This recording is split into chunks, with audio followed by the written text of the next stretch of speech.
Yeah, good evening, everyone.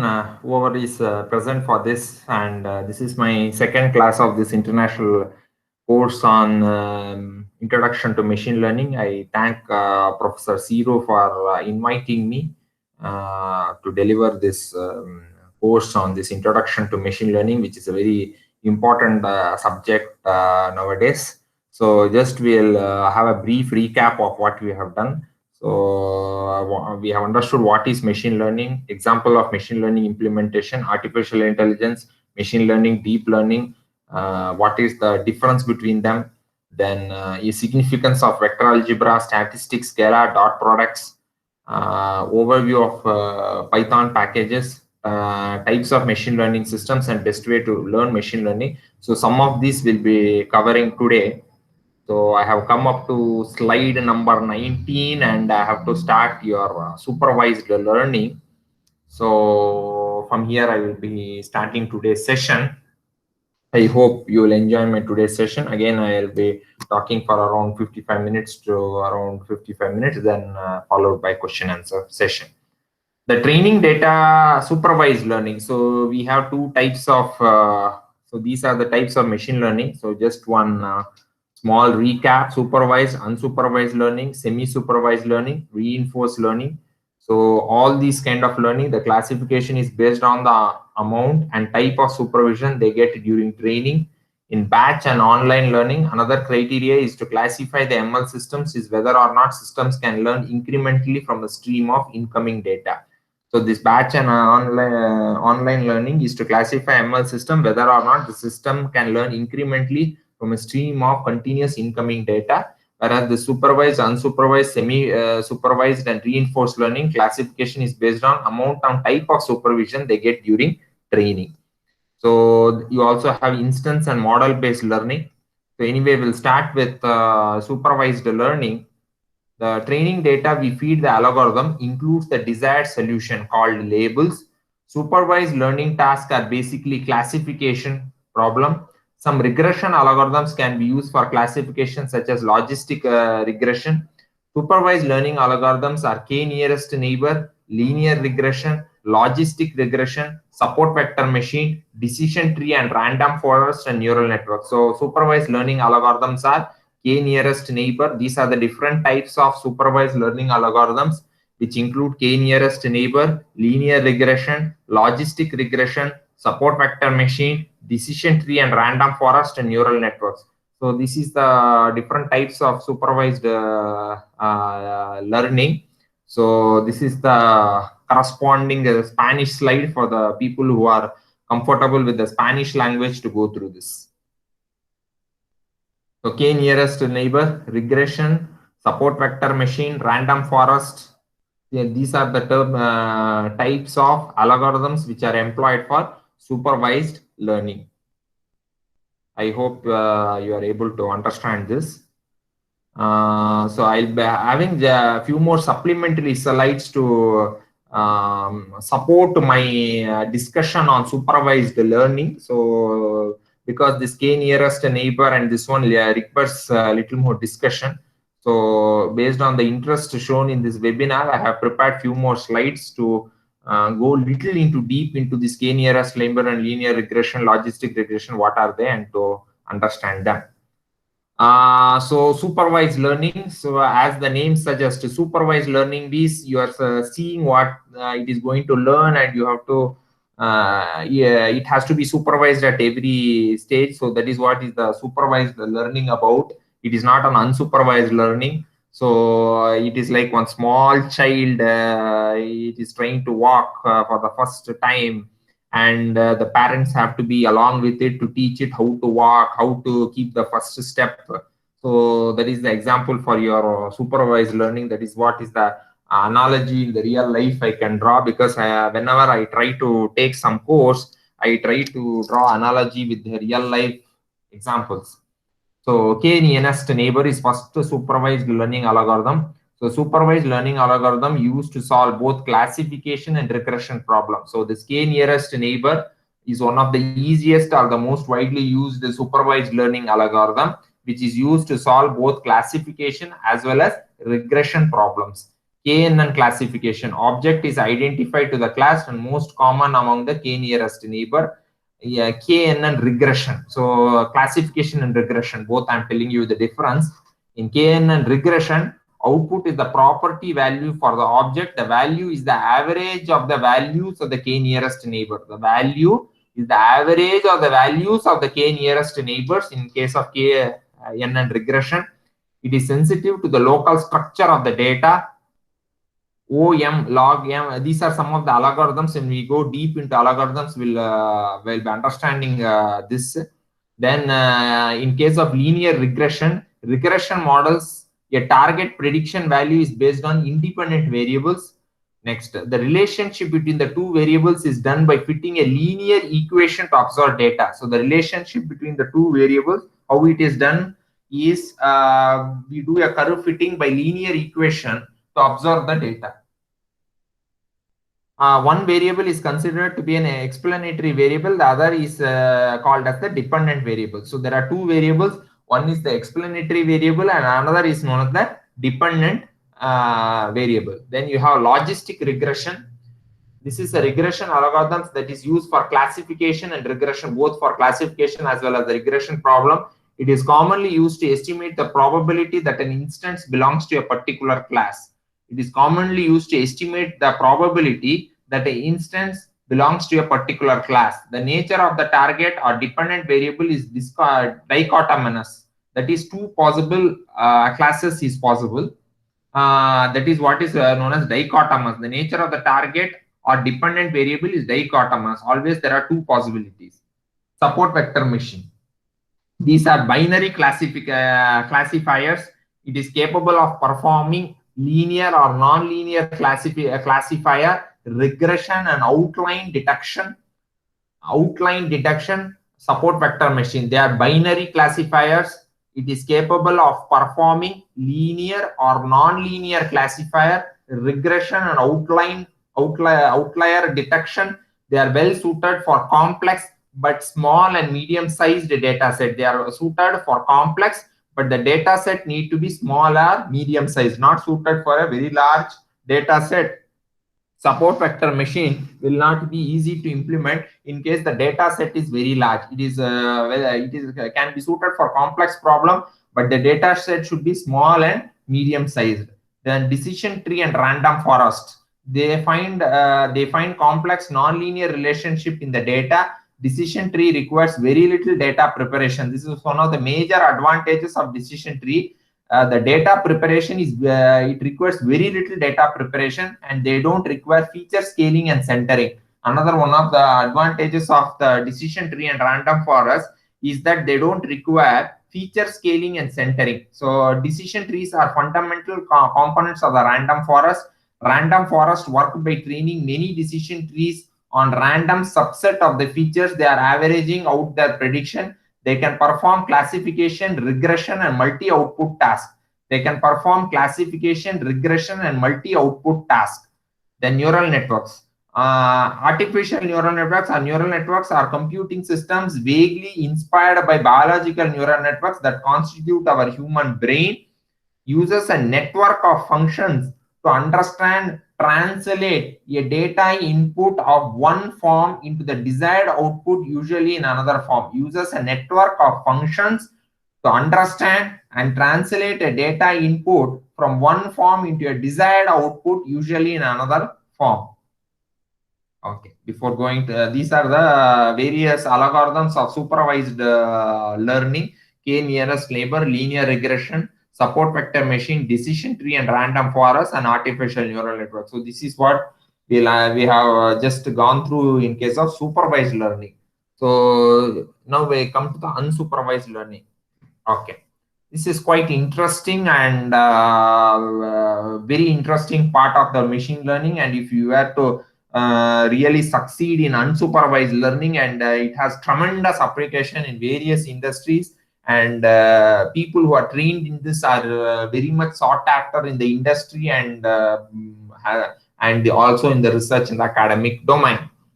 The system tries to learn without a teacher. So this is one of the most important features of the unsupervised learning, is that the system will try to learn without a teacher. The system will try to learn without a teacher. So this is the one of the most important features of unsupervised learning, that all the students are required to understand that without a teacher also the system will be able to learn. So that is the one of the major advantages. The training data is unlabeled. So unlike supervised learning, the training data is usually not labeled. You get lot of unlabeled data in case of unsupervised learning. So the complexities are tremendous as compared to your supervised learning. When you are going to the unsupervised learning, the complexity and the mathematical complexity and the algorithmic complexity when we are dealing with unsupervised learning are much more complex and requires in-depth understanding and analysis while implementing unsupervised learning algorithms. So the two important feature is the system tries to learn without a teacher and the training data is unlabeled. So these are the two important features are this ones of the unsupervised learning. So there is no labeled data set. So unlabeled data set is what we are taking. So this diagram is inspired by Garon textbook. Okay. So now your unsupervised learning, for clustering, you have algorithms, k-means, it partitions. So for clustering, k-means algorithm, it partitions n observations into n clusters, in which each observation, it partitions k-means, and for unsupervised learning, k-means algorithm, it partitions n observation into n clusters, with each observation belonging to the cluster with the nearest mean centroid. So n observations are put into n cluster, with each observation belongs to the cluster with the nearest mean centroid. Then hierarchical cluster analysis, HCA. It groups a similar object into groups called as cluster. Each cluster is distinct from each other cluster, and the object within each cluster are broadly similar to each other. The strategies for hierarchical clustering has two types: agglomerative bottom-up approach and divisive top-down approach. So either you can have a bottom-up approach or top-down approach. Hierarchical cluster analysis, it groups similar objects into groups called as cluster. Each cluster is distinct from each other cluster, and the objects within each cluster are broadly similar to each other. Strategies for hierarchical clustering has two types: bottom-up approach and top-down approach. Expectation maximization has similarities like k-means. First assigns the instant to the cluster, then updates the clusters. The algorithm estimates the probability that it belongs to the each cluster. Soft cluster assignment, it may end up converging to poor solution. So it has to run several times, keeping only the best solution. Expectation maximization has similarities with k-means algorithm. First assign the instances to the cluster and then update the clusters. The algorithm estimates the probability that it belongs to each cluster. It may end up converging to poor solution, so it has to run several times, keeping the best solution.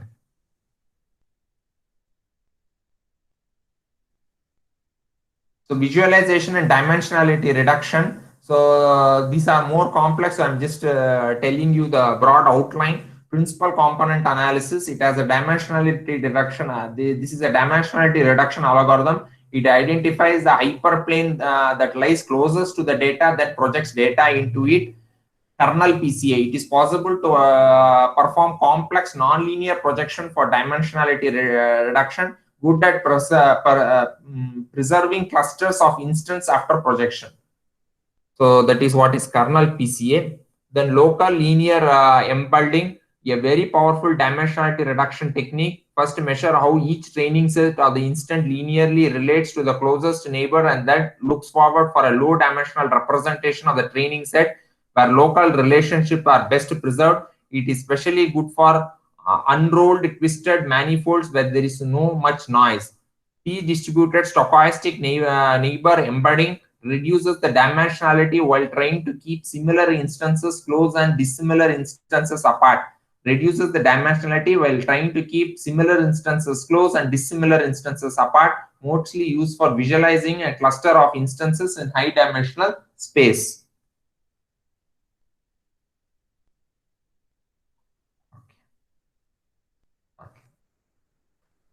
So this unsupervised learning, you have one of the major features of your unsupervised learning is visualization and dimensionality reduction. In visualization, algorithms preserve the structure, data organization is understood, and the pattern identification can be done. Whereas in dimensionality reduction, simplify the data without losing too much information.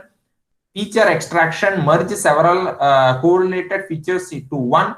Anomaly detection, remove the outliners from the data set before feeding to the learning algorithm. Once again, I will go. In visualization, algorithm preserve the structure. Data organization is understood and the pattern identification can be done.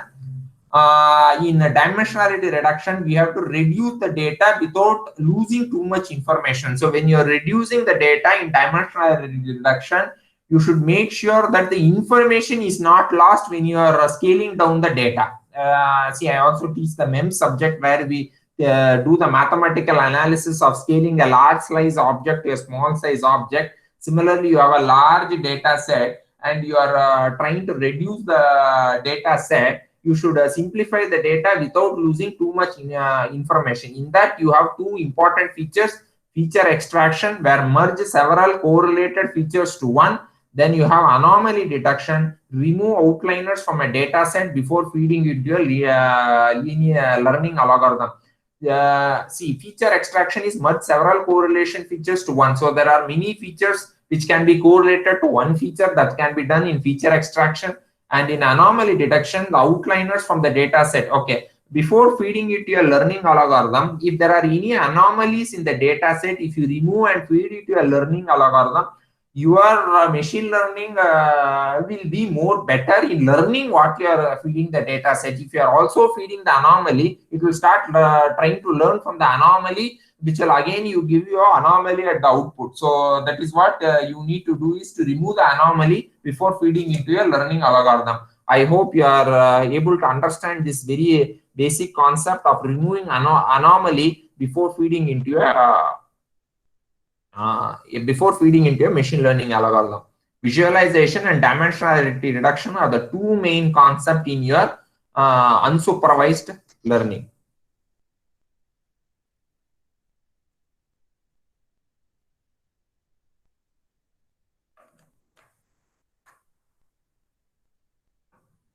I'm showing the appropriate slide in the Spanish language for you to understand, and I thank Professor for giving this translated slide in Spanish. Thank you very much, Professor. Professor Zero, I have to thank him for this Spanish translation of the slides.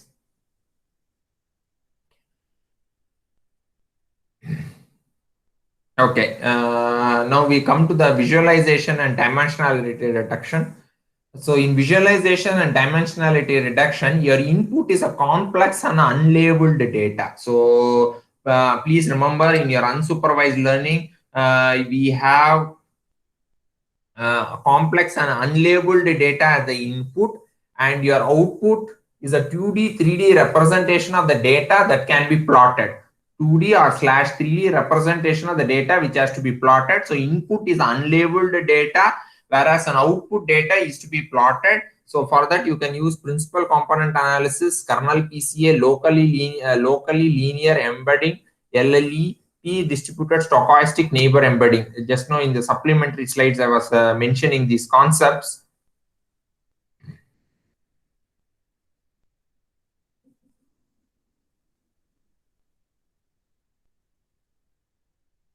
So this is the appropriate Spanish slide for the people to see.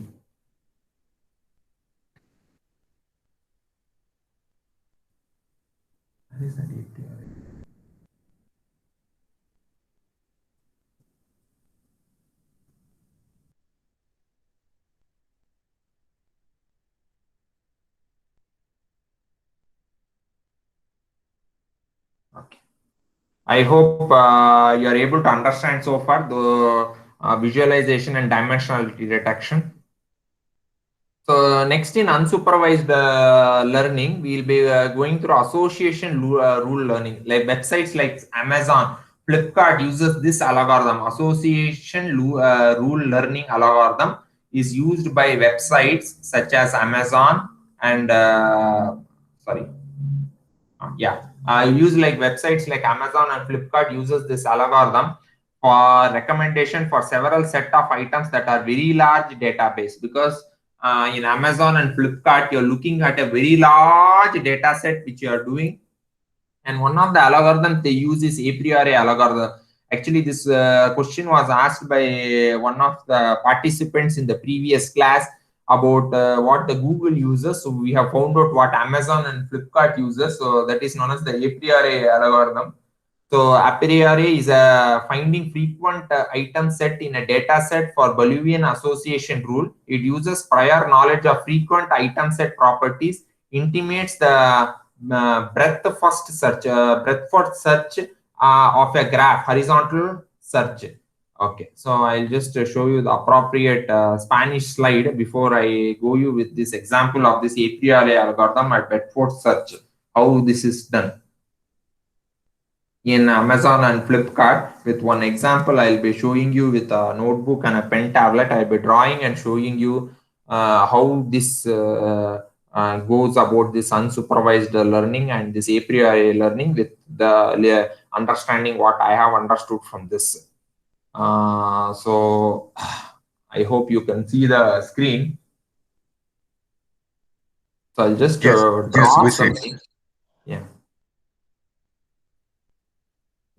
I'll draw something to explain you this a priori algorithm. At least one algorithm I'll try to explain to you.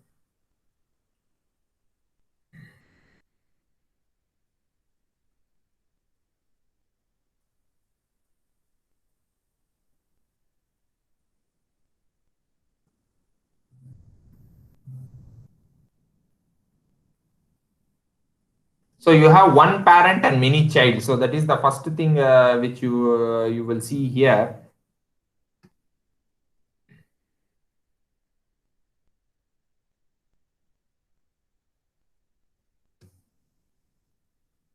Okay, this keeps on expanding like this. So I'll just draw a few examples. Then we'll go ahead with the explanation of this.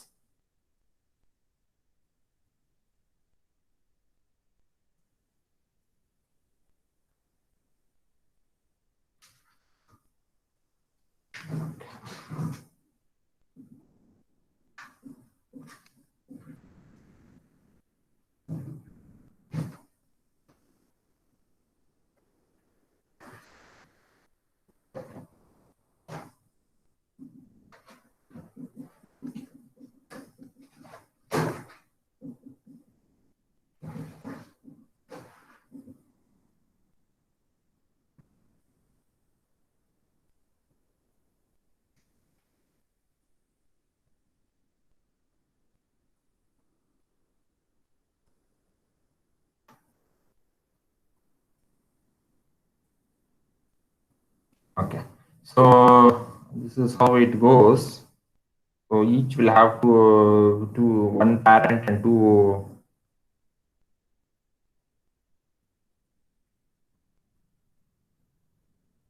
binary kid.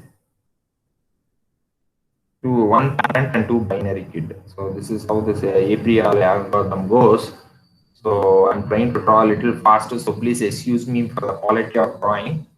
So this is how it goes. So each will have one parent, two binary kids. Right. Now suppose in Amazon you order milk. So this is your suppose your node A. So what happens is once you order milk in Amazon, what it does is it will look for something similar to milk which you might buy. So it may see something similar to a milk which you can buy. So next, what we can think of which you may use along with milk is sugar. I'll write here sugar. So sugar is something which you will look forward from milk. Then from sugar, you may look at tea. So next, your Amazon may prompt you to buy some tea in your search. It will prompt you to buy tea. This is how your a priori algorithm will go. Then from tea, it may go to butter. From then you may also need jam. Okay. Then if I go on like this, so you may like to have coffee instead of tea. So I'll write here coffee. Okay, so it goes on like this. So from sugar, we have some other energy drink you may get. So I'll write here energy drink. So we call it as Horlicks in India. So you may have some other energy drink. Similarly, you may need some tomatoes for making that energy drink. So I'll write some tomatoes.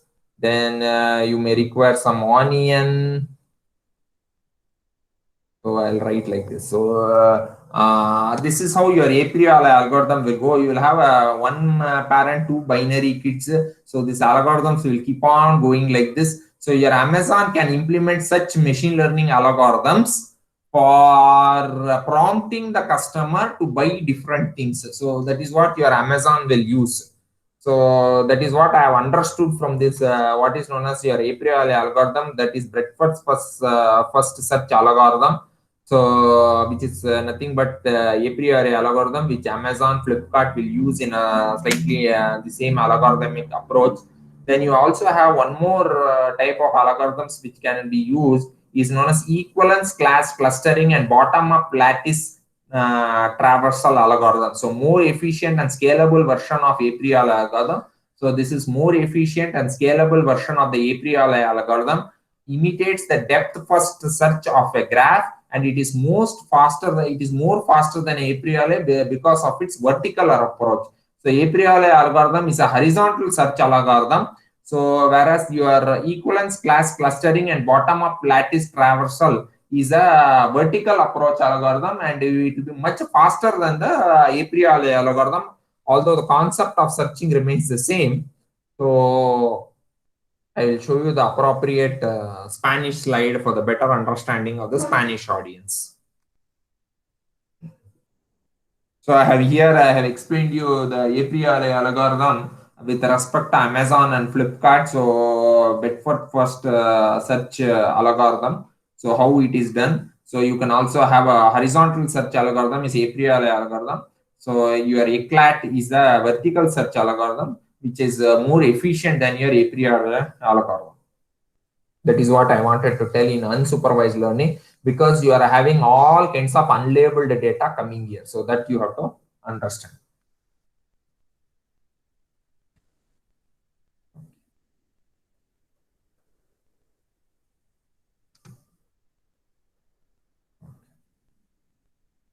This is over. Unsupervised learning, a priori algorithm is over. Then we come to what is known as semi-supervised learning. So we are in between supervised and unsupervised learning is what is known as semi-supervised learning. So it is neither supervised nor unsupervised learning. So algorithms here deal with partially labeled data, usually has a lot of unlabeled data. So algorithms can deal here with partially labeled data, and there are also a lot of unlabeled data. So both kinds of examples you will get in your semi-supervised learning. For example, Google Photos.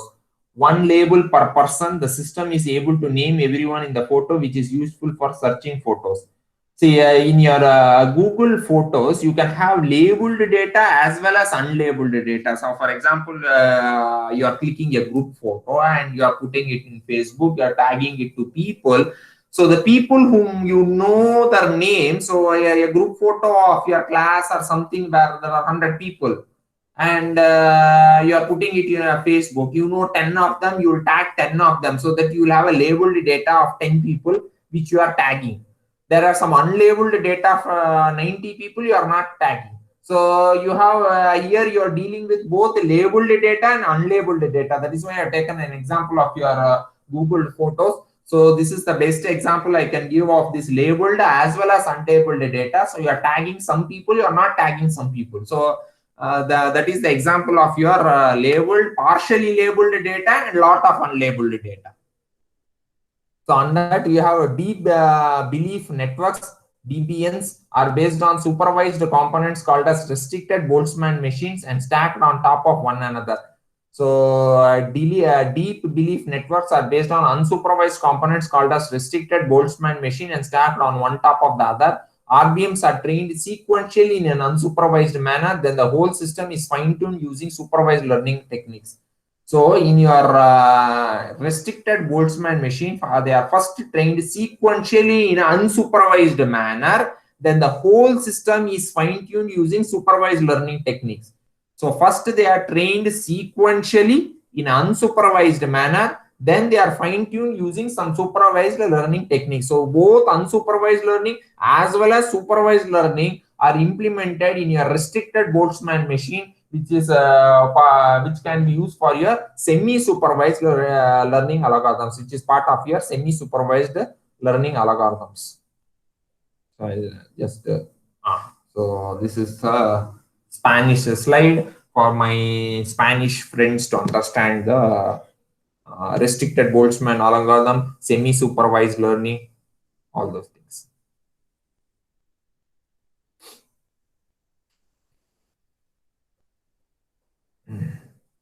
I hope all of you are with me and you are understanding today's class about unsupervised and semi-supervised various learning algorithms. Okay.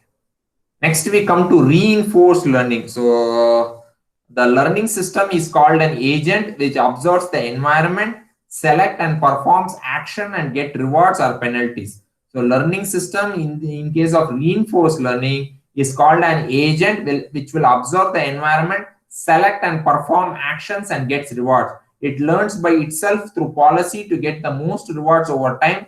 Policy defines what action the agent should choose in a given situation, like a deep minds AlphaGo. So this is one of the examples of your reinforced learning. So the learning system is called an agent which observes the environment, selects and performs the action and gets rewards or penalties. It learns by itself through policy to get most rewards over time, and policy defines what action the agent should choose in a given situation. Example, deep minds AlphaGo algorithm.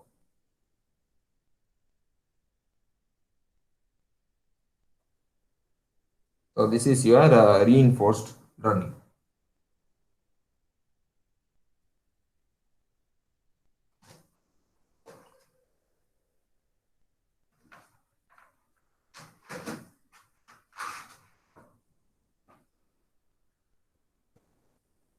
AlphaGo's DeepMind algorithm is an example of a reinforced learning. Okay. Next, another criteria to classify the machine learning system, whether or not the system can learn incrementally from a stream of continuously incoming data. So another criteria to classify the machine learning systems is whether or not systems can incrementally learn from a continuous stream of incoming data. So you have a continuous stream of incoming data. So whether the system can learn incrementally or not from a continuous stream of incoming data. So the batch learning. So systems can learn incrementally in case of batch learning, and it must be trained using all available data. Since it requires a lot of time and computing resources, usually it is done offline. It cannot be done online live. So usually batch learning, it requires a lot of time and computing resources when you have continuous stream of incoming data. So usually we'll do an offline learning for this, then put it online. So the first system is trained, then it is launched into production and runs without learning anymore. It is just uses what it has learned. Batch learning systems are adaptable to change. This is done by data updating and training new version from scratch as often as needed. So in batch learning, if you have a continuous stream of incoming data, before it is put into production, it requires a lot of time and lot of computational resources when you are employing batch learning. So this learning has to be done offline. Then once the learning takes place, which takes a lot of time and computational resources, then it is put into production. So then once it is put into production, then it goes online and it will start and it runs without learning anymore. And these are adaptable to changes. When you are updating the data, again you take it offline, again from scratch you train it, again put it into production and put it online. So that is what we call as a batch learning. I'll show you the appropriate Spanish slide for batch learning for my Spanish friends to understand what is batch learning. So you have continuous stream of incoming data. So the learning requires a lot of time and computational resources. So take it offline, learn it, then after learning, put it into production, make it online. Then if it is adaptable to change, any changes, again take it out, make it an offline learning, again put it, but it cannot learn while doing online. It will do what it has already learned while it has been trained offline. So that is what I would like to specify here. That is what you call as batch learning. Online learning. I'll go back to my English slide first. Okay. The system is trained incrementally by feeding data instances sequentially, either individually or by small groups called mini batches. The system is trained incrementally by feeding data instances sequentially, either individual or by small groups called batches. Learning step is fast. Systems can learn about new data on the fly. It is great for systems that receive the data as a continuous flow and need to adapt to changes autonomously, requires limited computing resources since it does need them once the system has learned about new data instances. So online learning. So this learning takes online.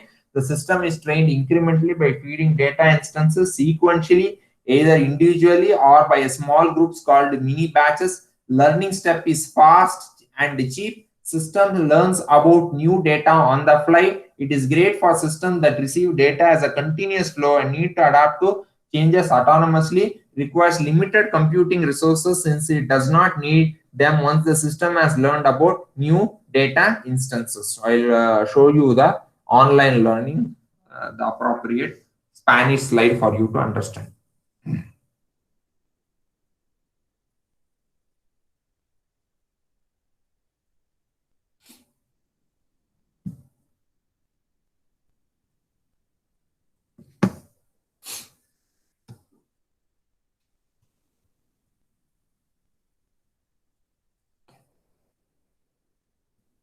This is online learning, so continuous learning. It does not require a lot of computational space, unlike batch learning.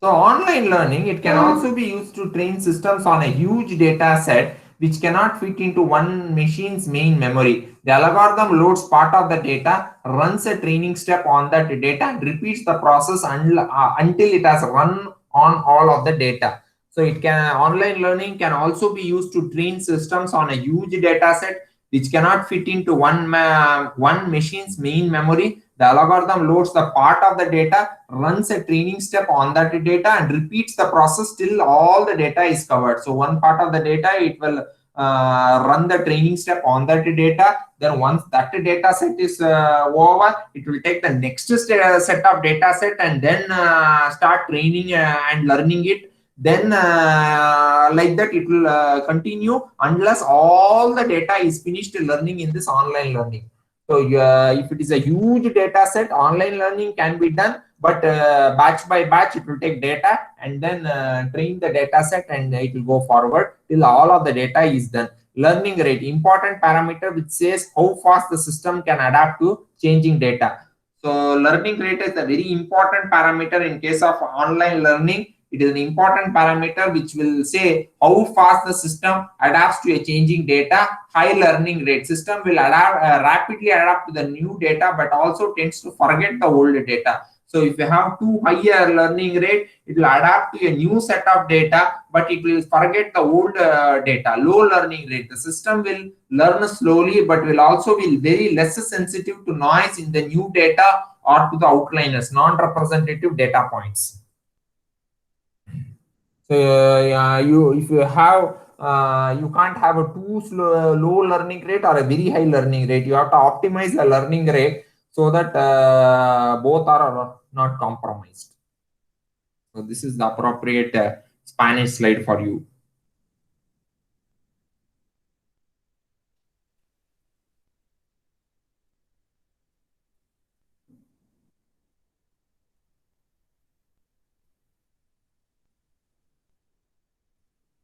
For my Spanish friends to understand what is online learning. So you have a large set of data, take one small of the set of data, train it, then take the next set of data, train it. Then you have two major parameters here, high learning rate and low learning rate. If you have a high learning rate, it will tend to forget the old data. So if you have low learning rate, that is also not feasible. So when you are designing, you make sure that it is neither too high or neither too low.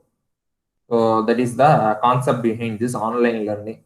So challenges with online learning is that if a bad data is fed to the system performance will gradually decline. Bad data from a malfunctioning sensor or a robot. In this case of system has to be monitored closely and prompt to switch off learning where there is a drop in performance. Okay, now one of the major challenges of your online learning is with online learning, if a bad data is fed to a system, the system performance will gradually decline. Bad data from a malfunction sensor on a robot. I will also give an example of a Airbus A380 aircraft flight which almost crashed because of the bad data. In this case, the system has to be monitored closely and promptly switch off the learning when there is a drop in the performance, revert to the system to the previous working state. So if there is, in case the system has to be monitored closely and you have to switch off the learning where there is a drop in the performance. So revert the system to your previous working state or monitor the input data and react to the abnormal data. Usually anomaly detection algorithm is used. So you either use an anomaly detection algorithm to find out if there is any bad data which is coming as the input, or switch off the system and revert the system to the previous working state. So both of these are fine. So one of the instances I would like to relate in the real time, this one is you have the Airbus A380 aircraft, which is one of the most, okay, I will show you the Spanish slide before explaining your Airbus A380 story. So, as you know, this Airbus A380 is one of the largest airliner ever built by Airbus. It has more than 33,000 sensors. So, there is one program known as air crash investigations I follow. Actually, I'm trying to relate what I'm trying to tell you with this bad set of data set in the online learning. So there are 30,000 sensors. This flight was going to the Qantas flight going to from Singapore flying to Australia, and there's a fire in one of the engines. So it has a 4-engine aircraft, Airbus A380. So the fire in one of the engines has damaged some of the sensors. So these aircrafts are so well designed that they can run on one single engine. So the pilot wanted to turn back and land the aircraft back at Singapore. But the kind of the bad data which kept on coming, because it is highly automated system and some kind of machine learning algorithm is implemented there. I do not know exactly because I am not an Airbus engineer. With whatever the limited knowledge I am having, I am trying to share with you.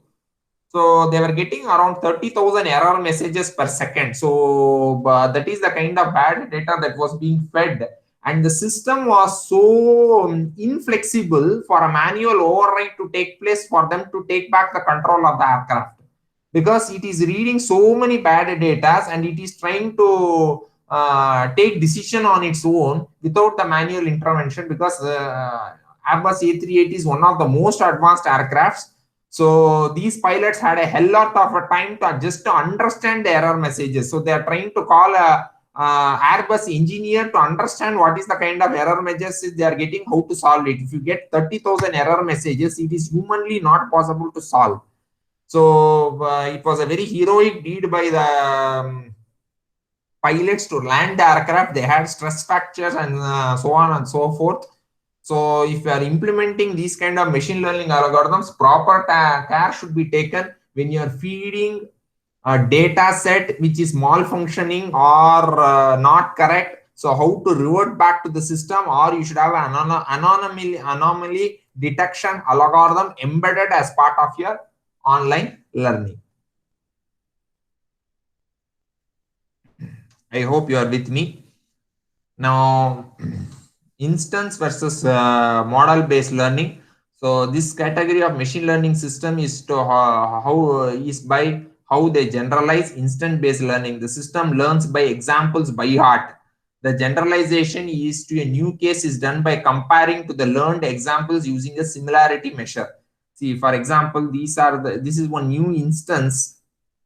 This is some kind these are training instances. So this is feature 2, feature 1. This is from again Geron textbook. So there's a new instance, so it will club with these existing instances. That is what it will do, instance based learning. So the system learns by examples by heart. The generalization to a new case is done by comparing to the learned examples using similarity measure.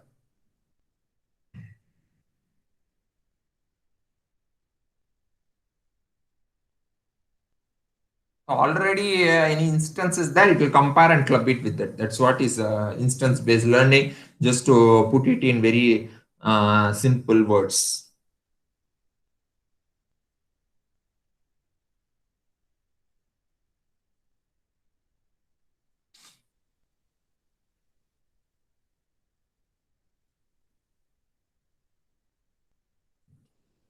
Next, we come to model-based learning.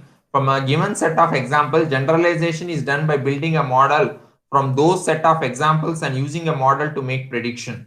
So in model-based learning, from a given set of examples, generalization is done. So this is one clustering I have done. This is your model. So if you're having a new instance, either it is taken in this model or not taken.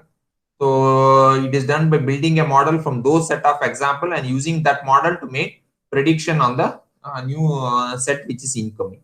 So that is what is model based learning, instance based learning and model based learning.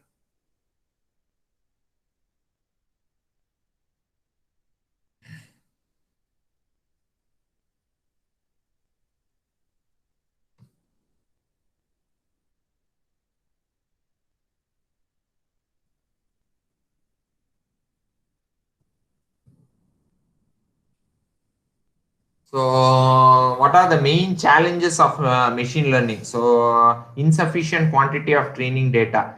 So, lot of data is required for most of the machine learning algorithms for proper working.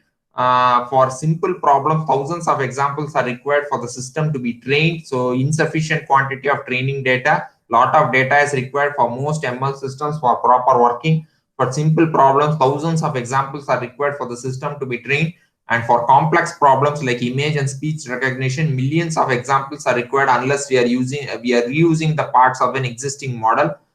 Then you have non-representative training data. For generalization, training data should be representative of the new case, and we want to generalize whether we want to use instant-based learning or model-based learning. When we are using a non-representative training set, the training model is unlikely to make accurate prediction. When we are using a non-representative training set, the trained model is unlikely to make accurate predictions. So I will show you the appropriate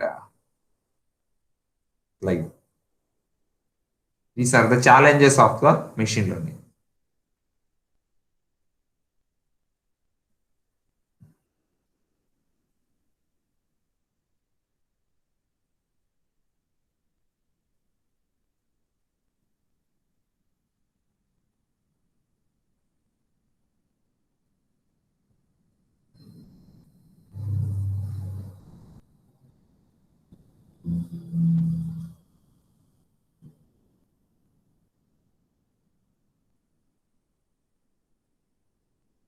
Okay, main challenges: insufficient quantity of training data and non-representative training data set. Sampling bias. If sample is too small, then we have sampling noise. If very large samples, then samples can be non-representative if the sampling method is flawed. Then you have poor quality of data. Training data is full of errors, outliers, and noise. the system is less likely to perform well, since it is hard to detect the underlying patterns. In this case, the data need to be cleaned. Explanation: if some instances are missing in a few features, decide whether an attribute to be ignored altogether or ignore instances. Filling missing values or training one model with the features of and with the features and one model without it, it will be okay. When we are doing hands-on training, we'll be trying to do this. So main challenges of machine learning. This slide, right?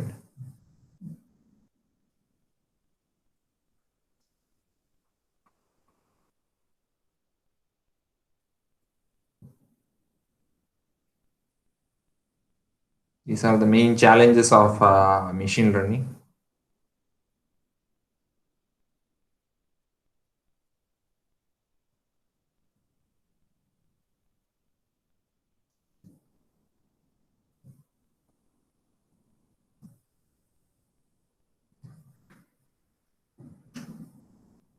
Okay. Then one more challenge. So one more challenge is irrelevant feature system will be capable of learning if a training data contains enough relevant features and not too many irrelevant ones. A good set of features are required to train the ML project a success. The process of feature engineering has feature selection and feature extraction. Feature selection, selecting the most useful features to train among the existing features. Feature extraction, combining existing features to provide a more useful one. Creating new features by gathering new data. Overfitting in training data. Model performs well on training data but does not generalize well. So these are the challenges in the machine learning.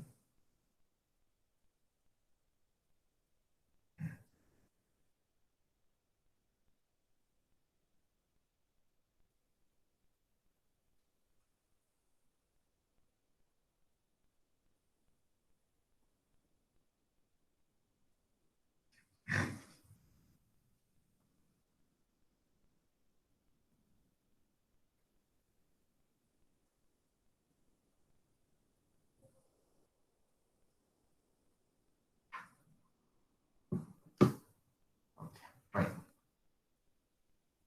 I think I will stop today's session here. We can continue in the next class along with the hands-on session. So there are still some more slides left. I think the next class, if we continue, there will be more appropriate. So if you have any questions, you can Yes, post. Mm. Dr. Narayan, I have a question about the online learning. Yes. Um, when we extract the data from a huge data set, as you mentioned, where does the data comes from?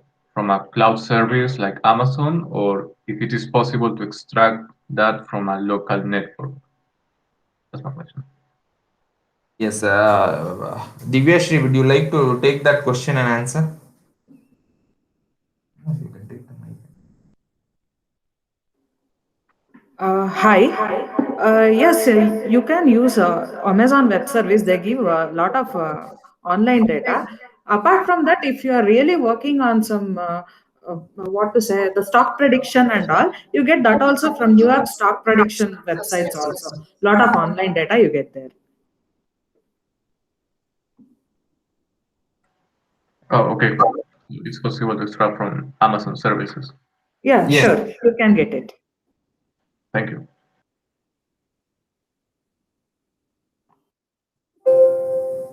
I have another question, Dr. Yes. Narayan.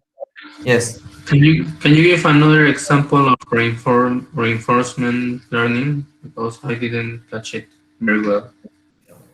Yeah. Bedforth learning is what your Amazon and Flipkart uses. So the that is what I have given an example of your Bedforth learning. So you will have both horizontal learning. You have a better version of that known as the vertical learning. So I will just show you back that slide so that you will be able to get what I'm trying. Okay. I'm searching that slide. Just give me a second.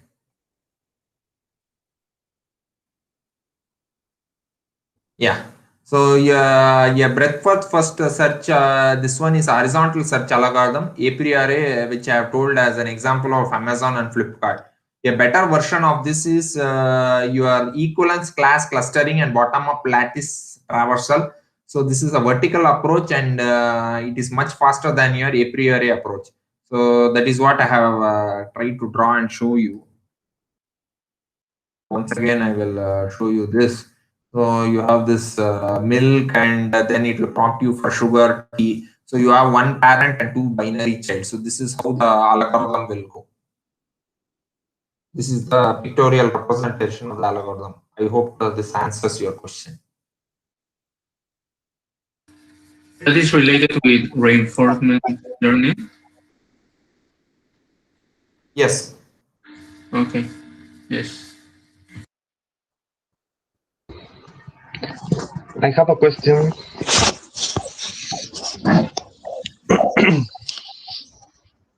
Can you hear me? Yes, we can hear you loud and clear. Good morning. Teacher Narayan, there are Ah. other kind of problems that can we use unsupervised learning algorithms? Or it's only clusterization and recommendation problem? Now, can you repeat your question? I didn't exactly get you. Oh, for example, it's possible to use unsupervised learning for other problems, not only for classification for clusterization or recommendation. There are other kind of problems. Yeah, we can use depending upon the application, we have to appropriately choose, and it can be done. So based on what application we are looking at, we have to customize that. So we can design our own algorithmic structure and use the appropriate algorithm. So that is the idea behind it.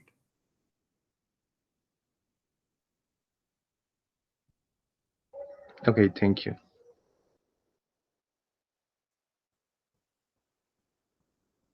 I have a question. When you talk about the challenges about the few data and Yes. no representative data and poor Yes. quality, Yes. this is a big problem that continuous is presenting in the some projects. So my question is, one of the techniques that can help to reduce this is the error calculation. So what technique, special technique? I know that any one of the techniques that you have explained has a different calculation. But what do you suggest the most accuracy of these techniques in machine learning projects? Square error or F1 score. So usually we go with the root mean square or F1 score. So for measuring these kind of errors in machine learning. Okay, thanks. So there was a question, I think. Hello, teacher Narayan. Yes, yes. Hello. Hello, Jial. Hello, teacher Narayan. My question is, what does transfer learning consist of? Pardon? Can you repeat your question?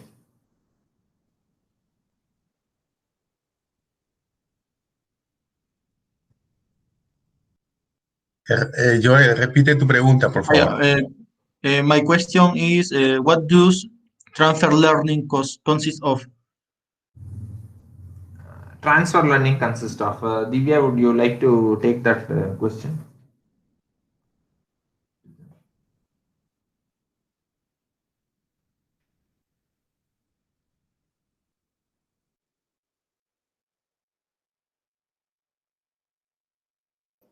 Uh, Hi. Usually, the transfer learning it comes only when you are learning how to solve one problem, and you are trying to apply to a similar kind of problem. In real world, what I can say is, you want to design an automated car. That same automated car, once you are successful in building one, it should, the same knowledge should also help you to develop one automated motorcycle also. Like you are learning how to solve a problem and you are trying to use the same knowledge to solve the similar kind of a problem, which is different in other words.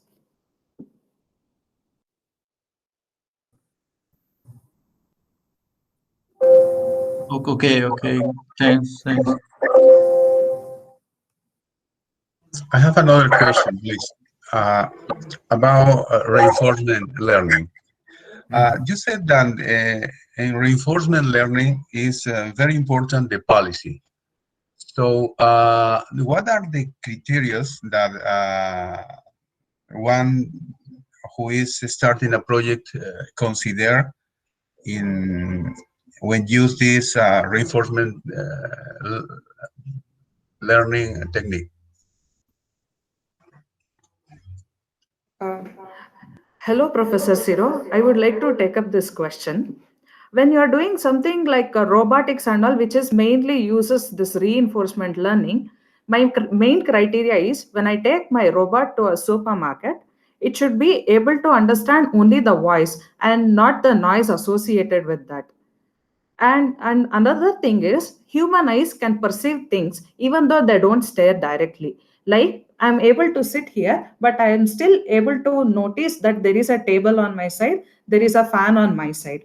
The similar thing has to be coded into the robot as well without seeing it completely, but still with the uh, with only the outline. Like if we take algorithms like you look only once and all, using that it should be able to recognize. So it depends on the problem definition how you want to go with the reinforcement learning. Thanks, Divya. Very clear explanation. Thank you.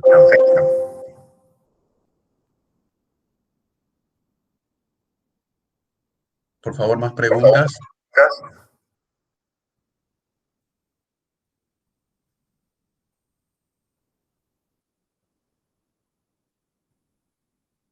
Yes, Dr. Narayan. Yes. And my question goes in the part of reinforcement learning. You mentioned the example of DeepMind's AlphaGo, and I was searching on Google that it's like a project. I don't know if you have more information about it. It is usually it was designed to play the board games. Like if you play chess, and in India we play carom and tic tac toe. All these are designed in that alpha mind, alpha deep mind something. AlphaGo, right? AlphaGo, yeah. It's a project to play a game like chess Yeah, or. yes, yes, yes. And one of the topmost players, he was a champion, and he was being defeated by that system. Mhm. Okay. Mm. Yeah. I Yeah. have a question. I have a question that always I have tabs in the class that I have received, and so I would like your position about the bias and the threshold. So are the same? Just is the position before the activation function, or are is different the meanings and difference from the location in the exit or the output.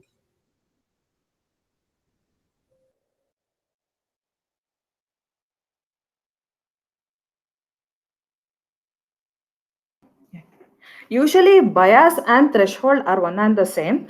Only if bias is around zero, it is easy to define. But if it is in a negative manner, it is very difficult. And with respect to the next part of the question, can you repeat it again? Yeah, just the question is the confusion about the bias and the threshold, because some books explain that are the same, that if the value it is before the activation function is biased, but is Ah. after or inside the activation function, so is threshold. But my question is, if it is the same, if the value is have to change when it's biased, or maintains the number one when this other shown? Usually, bias is restricted towards particular nodes, whereas the threshold it transfers between the nodes. There is a function involved in that. So, what are in when you come to deep learning or artificial neural network, what are all the nodes has to be activated between the hidden layers and all. There, the threshold comes into picture. So, both are different. Thank you. Thank you. Thank you very much.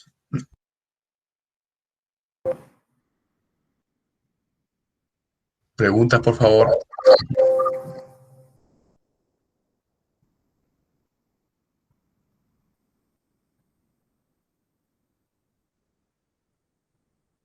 ¿Alguna pregunta, por favor? ¿Ah? Ciro, Sí, adelante. sí, queríamos saber cuál será el software para la siguiente sesión. What is the next software, teacher Narayan, for the next session, please? Pardon? The software, we can use a software like Yeah. So Rapid or the next session. So whenever we have the next session, either next Wednesday or the week after that, after discussing with Professor Zero.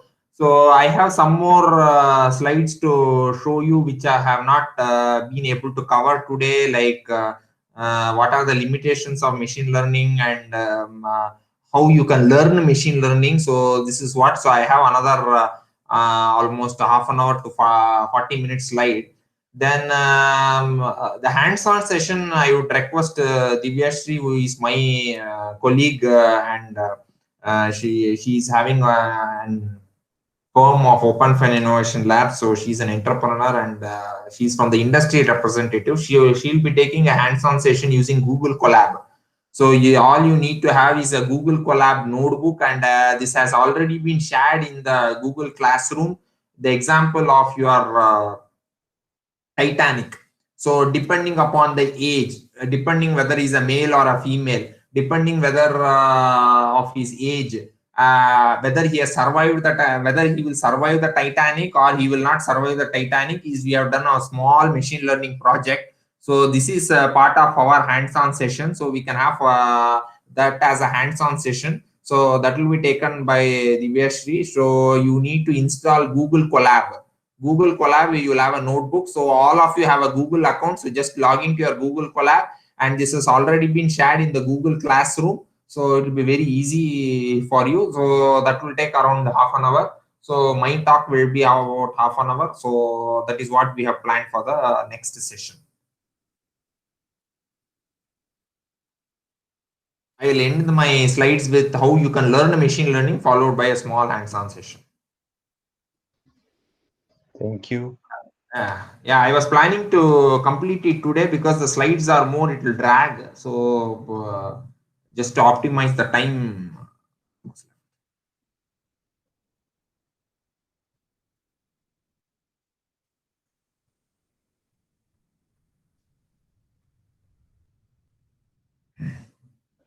If there are, yeah. Profesor Ciro, entonces sería bueno que todos ya tengan su cuenta de Google Colab para la siguiente, ¿no? Sí, se ha enviado al profesor Ulises y se ha compartido ya el ejercicio de Titanic con Google Colab, ¿no? Está ya digamos, el book, el notebook ya para distribuir solamente, ¿no? En caso que alguien lo requiera, o el mismo día de la clase enviamos el link para que lo puedan también utilizar.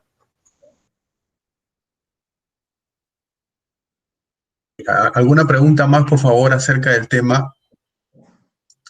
Para que el profesor Narayan, hacerle llegar al profesor Narayan, pueden hacerla en español también.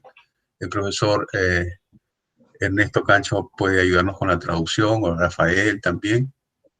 ¿Ok? Pueden hacer directamente su pregunta.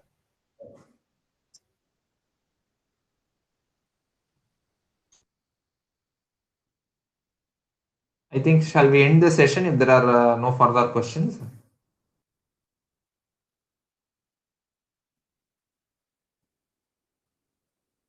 Dr. Narayan, my question is about the code was mentioned at the first class, that there are going to be a session practical about the code. And what is this about?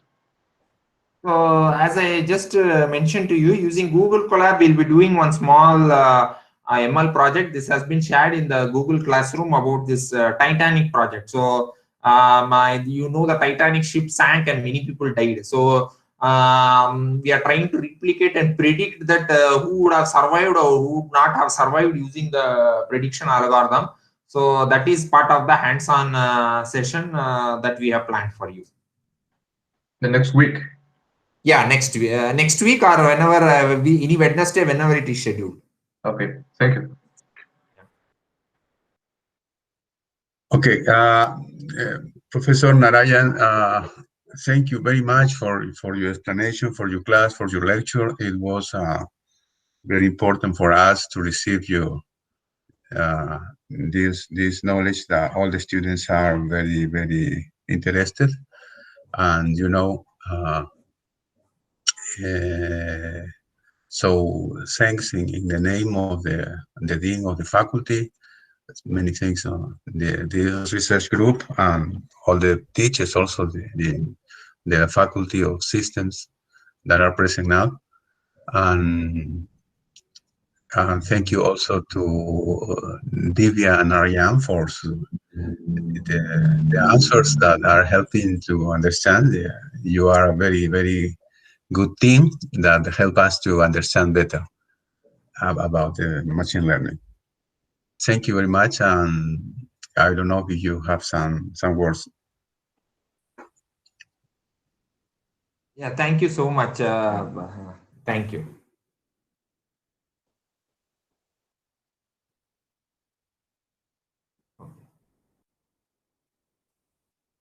Ok, chicos, muchas gracias. Las clases van a continuar la próxima semana, el próximo miércoles. Se va a hacer llegarles la información, profesor, con el profesor Ulises. Él es el coordinador del grupo de investigación de IT Data, y cualquier requerimiento con él. La parte de la asistencia, no se preocupen porque las clases han sido grabadas, así es que se tiene la información, ¿ya? Ok, muchas gracias. Hasta luego. Thank you very much, professor. Muchas gracias, Ciro. Thank you very much. Thank you very much, Dr. Narayan. Thank you very much, Teacher Ciro.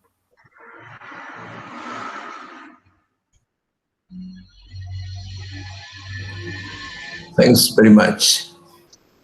Thank you. Thank you very much.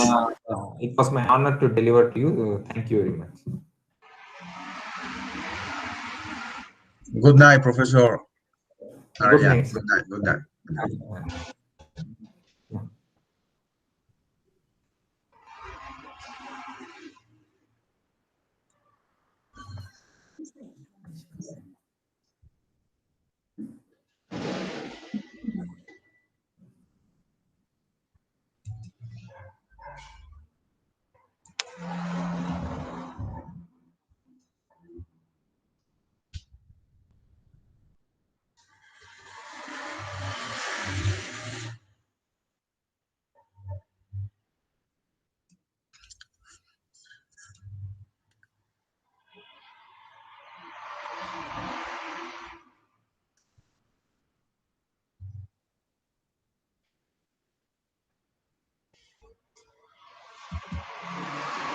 Okay, I will leave the meeting. Thank you so much for all of you.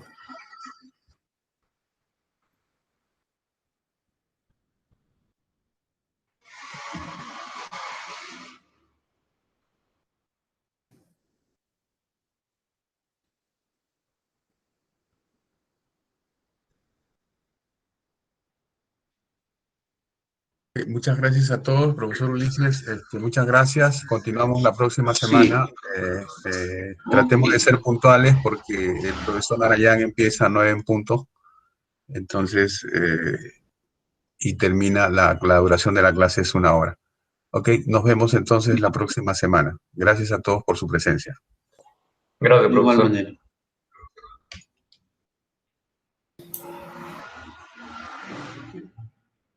Licenciado y el resto.